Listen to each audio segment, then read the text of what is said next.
So dumako naman tayo, partner. Kasi ano, 'di ba? Wala tayo mga field reporter, no? So may bago tayong segment na nangalap tayo ng mga reports, no? Para may sinabi natin dito, pinapangako natin may balitaan. Eh dapat magbalita tayo, kahit pa ilan-ilang balita. So meron tayong balita di national na balita, meron tayo mga PRAMD na balita at meron sa labas ng bansa. So ito. Ano yung mga balitang sariwa natin dyan? Okay, ito umpisahan na natin. Medyo ang background pa rin natin ito. Tungkol ito sa ating pambansang kamuo. Ikinumisyon ng Malacanang sa rekomendasyon ni Army Chief Lieutenant General Ortiz ang pambansang kamuo na si Manny Pacquiao bilang Lieutenant Colonel sa Army. Effective noong September 21 ng taong kasalukuyan sa bisa ng probisyon sa Republic Act 7077 o ang AFP Reservist Act of 1991. Reserve siya. Ikaw, ganun ka rin, di ba? Reserve din tayo, katoto.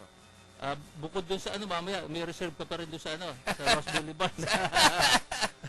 Okay, ang promosyon ay base sa endorsement ni Colonel Regidor de la Cruz, Commander ng Regional Community Defense Force.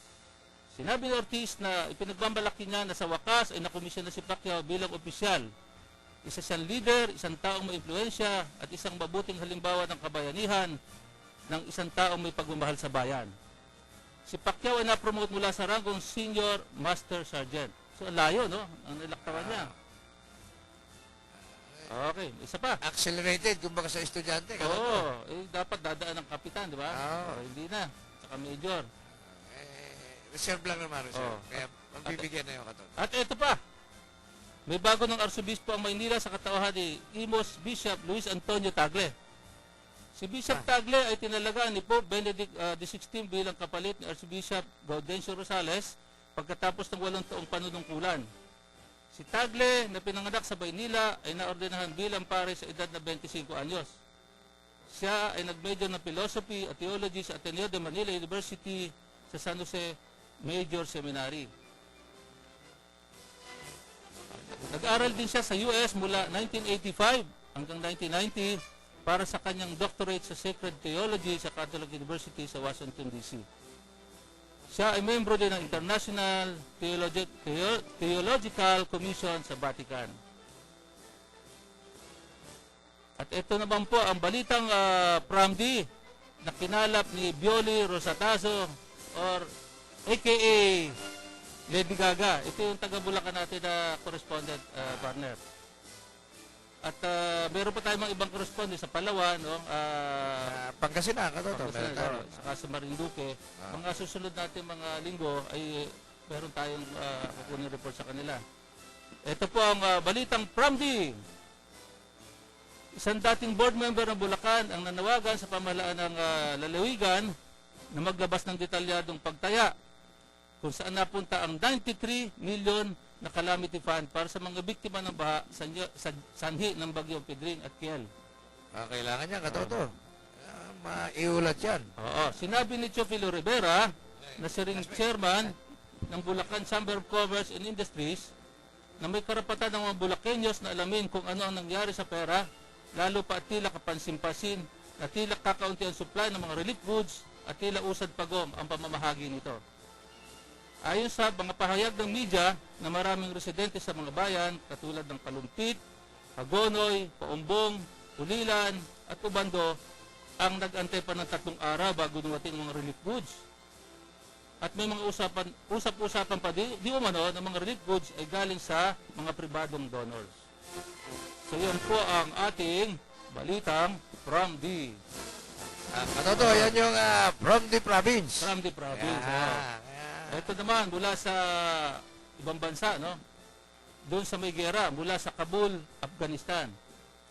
Isang militanteng grupo ang sumalakay sa gate ng isang base ng Amerikano sa silangang bahagi ng Afghanistan noong Sabado bago magmadaling araw gamit ang mga rocket-propelled Lancer ay isang sasakyan puno ng pampasabog. Nabigo naman ang sumalakay na mapasok ang gate ng base sa lalawigan ng Panjshir. 3 sa mga sumalakay ang naglalakad habang nagpapaputok Habang ang ika-4 naman ay siyang nagpapatok ng mga pampasabog na nasa sakyan sa labas ng gate.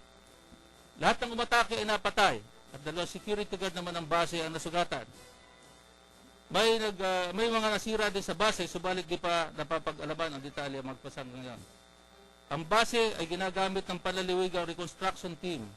Halo ang mga military at mga civilian employee galing sa iba't ibang bansa para sa pagpapalakad ng lalawigan sa serbisyo at mga konstruksyon.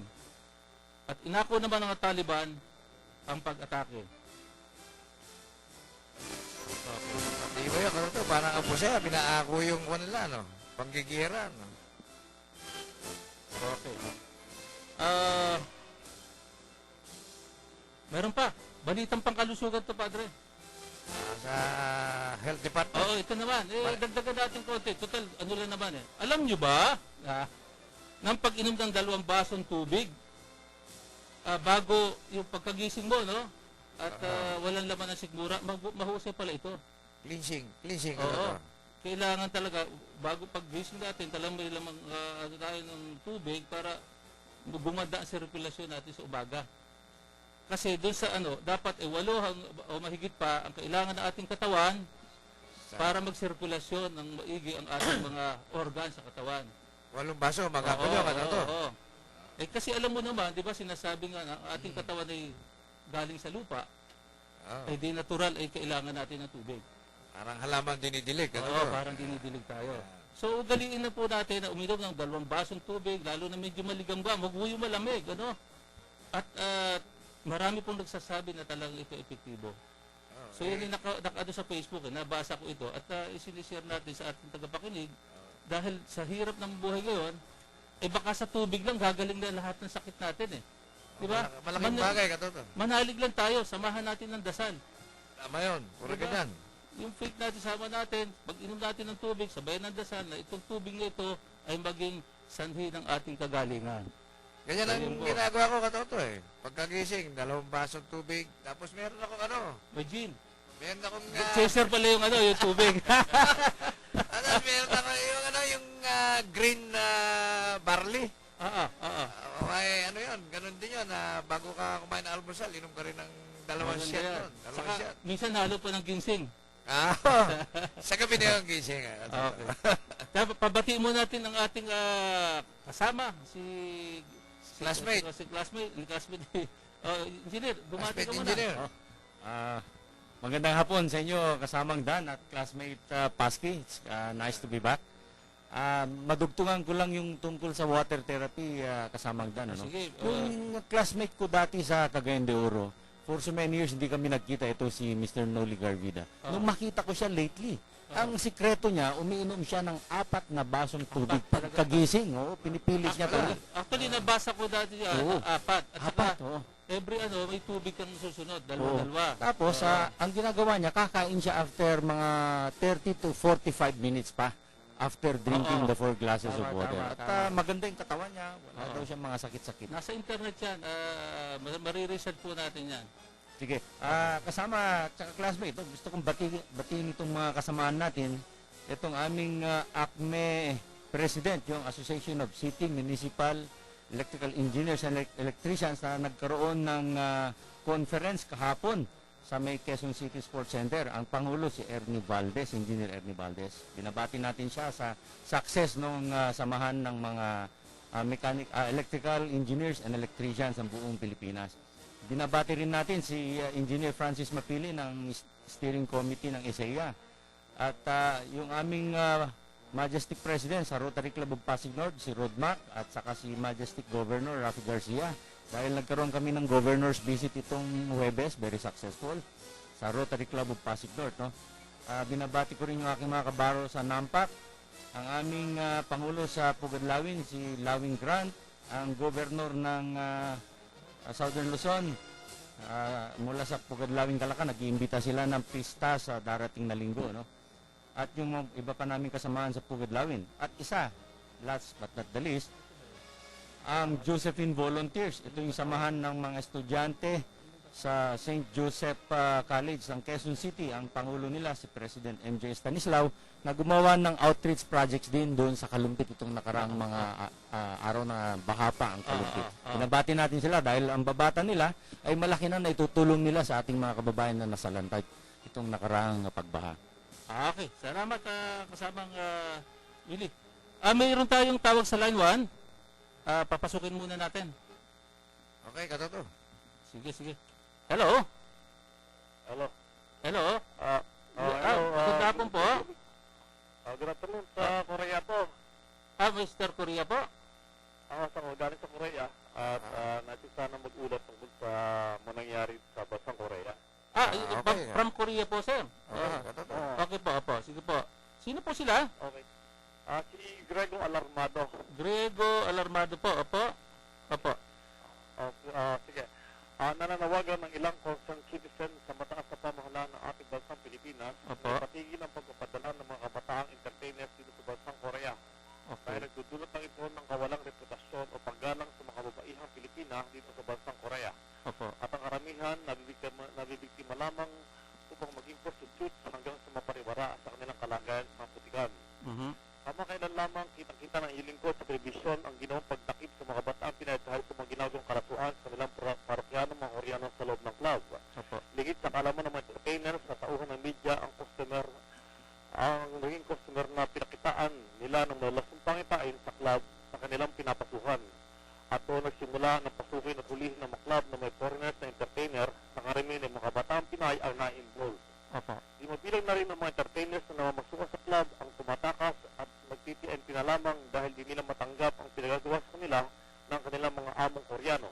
Ayon sa kanila, ang ilan ay persahan silang pinagsasayaw ng hubad-hubad sa ng mga customer. Ang ilan naman ay pipilitang i-take out upang magbigay ng aliw sa kanilang parokyano at makipagtalik para lamang kumita ng pera dahil maliit lamang ang kanilang kinikita. Opo. Kalisabay nito, nakapanem ng inyong lingkod ang ilan sanay na sa ganitong uri ng trabaho at ayon sa kanila, okay lang sa kanila ang ganitong gawain dahil kumikita sila ng pera dito lang daw dyan sa ating bansa na wala silang trabaho mapasuhan para pakain sa kanilang mga mahal sa buhay. Mula dito sa bansang Korea, Grego Alarmado live na nag-ulat para sa DWAD. Sir Yes. Grego, pwede pong paano po namin kayo makukontak ulit? Sa telephone number na pwede banggitin ko ang telephone ko? Sige po, kung para at least, ano po namin yung report ninyo ay verified at saka ano po ito, no? Sige po, kung 010 Opo, 2892 2892 1261. 1261 po. Kilala ko si Sam. Sam. Si Sam. Okay. Si DW. Okay. So, nandiyan po kayo ngayon sa Korea. Nasa basta Korea. Ano pong exact location sa Korea, sir? Sa Taegu City. Ano po? Taegu City. Taego City. Bali ako ang naglalabas ito ng dyaryo na Human Rights. Okay. Human Rights balita. Okay. Opo. Okay. At bali dati akong head ng Human Rights dito sa Taegu City. Kayo po. Sige po, sir. Mabuti at kayo po magiging po namin dyan. Regular na correspondent namin sa Korea. Pwede po ba? Yun nga napag-usapan namin ni Sam. Sana mailabas namin yung mga hinaing namin, yung mga karaingan at magiging yung mga problema namin dito sa bansang Korea para may padaing namin sa bansang Pilipinas. Sige po, may access naman po tayo doon sa ating kay Atty. Cao, at pararatingin po natin ito. Ito po ba formal na na po sa POA? Na-report. Bali, kasi ang malayo ang Seoul dito sa amin, Opo. ang Philippine Embassy ay malayo dito sa area namin, almost 4 hours bago makarating dito sa area ng Seoul. Kaya at least dati na ako nagla-live on air ng mga balita dyan. Kaya lang medyo pag mag-interview ako, pwede rin Sige interview po. ko yung Philippine Embassy, interview ko yung mga human rights leader dito ng mga Koreano, pwede rin yan. Sige po, at malaking bagay po ito at At maiwasan po natin yung lalo mapahamak yung ating mga kababayan, lalo yung kababaihan, ano po? At ito po ba ilaganap doon sa buong South Korea, o ano po? Laganap din yan sa buong South Korea, sobra na ang ginagawa talaga ng mga